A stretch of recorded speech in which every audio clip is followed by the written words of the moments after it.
25-2 with 23 knockouts, taking on Maurice Harris. Harris in the red, native of Newark, New Jersey. His last fight was August 6th of last year, and it was an upset, a 12-round unanimous decision victory against Nagy Aguilera for the USBA heavyweight title. Harris is naturally the smaller guy in this fight, Rob. He turned pro very young at 16. He was 175 pounds. He gradually grew, moved up. His best fights, though, in the heavyweight division seemed to be when he was below 220. To me, this is just bigger than he should probably be at 244. You had an interesting comment to me today, Teddy, about Harris. He said he doesn't always behave like a fighter. What do you mean by that? Well, I mean, he's a guy that's obviously anyone who can get in that ring has more courage and more discipline than the average guy, but then it's degrees. It's the degrees of that discipline, that confidence, that behavior, how you conduct yourself in that squared circle. And the jab, the right hand, the footwork, all those things are elements that are important, but just to behave the part, just to keep yourself together, he hasn't always been able to do that.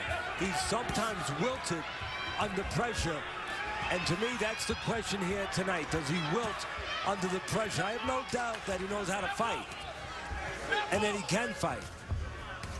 Just wonder sometimes, does he act the way he needs to act when he's under that pressure? Thompson starting to take control of this fight, and he is the man in charge. A little bit of a stumble there from Harris. Harris has been knocked out 10 times, and it might become 11. Didn't look like a significant punch.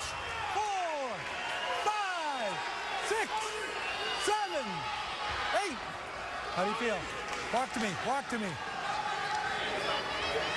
If you're Thompson, what do you do right now, Teddy? Well, I stay on him, and I bang to the body a little bit, and then go back upstairs, because maybe instinctively he'll try to move his head like he's doing right there. So go to the body doesn't move, and then go back upstairs. Harris in survival mode right now. And again, I think that was right on cue. You asked me, you said that sometimes I had the question about, does Harris have the ability to behave like a fighter? And that is always the question with Harris. Does he make the right choices? Does he say, no, I'm not going to give in? Or does he say, yes, I'll let myself give in? Round 2 coming to a close, and boy, Harris needs that stool in a bad way. Sí, voy bajando. Take a look at the knockdown here. The right hook for the southpaw is the most dangerous punch because you're not used to seeing that come. There's the first one, lands a little behind the ear, and here's the second one from Thompson. A little behind the ear, and it sends him down. And again, that right hook from the southpaw, and Thompson understands that. The most difficult punch for an orthodox fighter to deal with. He's not used to seeing it come from that direction. We begin round 3. Thompson firmly in control. This is an IBF title eliminator. A win here will move one of these two guys closer to a showdown with a Klitschko. You know, Harris, I mentioned him before in the last round, Rob. He's been knocked out 10 times. So it's pretty easy to put the moniker on him, a glass chin. But to me, is it a glass chin or a glass brain? I think really that his chin is okay. I mean, I've seen him take punches and stand up. Again, it's the question, does he want to stand up? That's the question. 3, 4, 5, 6, 7, 8. I want you to walk to me. You asked Bernard Hopkins, who's had a great chin, what it constitutes taking a punch or having a great chin. Well, it's not just the chin, the structure of the chin. It's seeing the punch, of course being in shape, but making up your mind, I am not going to let this punch take me to the place that it wants to take me. You questioned Harris's mental makeup earlier in the day with me, and he's trying to survive here in the third, but he is really struggling, Teddy. Well, he's struggling because he's got a guy that, again, not only can handle him on the outside with those long arms, but can do what he's doing now, as I talked about.